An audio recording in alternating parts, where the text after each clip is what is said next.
Right, welcome on how to set the timer on a Bosch oven like this.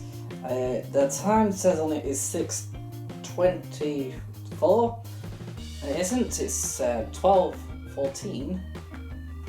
So to set the time on this, the clock, press this time button here, then press it 4 times until you get what looks like a clock with which says like 3 o'clock face. Then use the plus and minus buttons to add on time. If you press and hold the plus button, it will quickly go up in tens.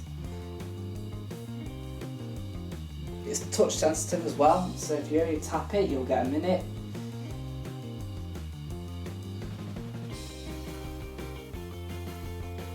Up 12:15.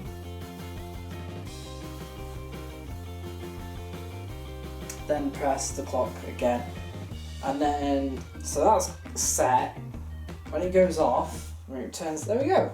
We've got the right time, and that's it. That's a how-to guide on how to set the clock on a Bosch oven. Thank you for watching this video. I hope you found this video helpful to use on your own oven at home.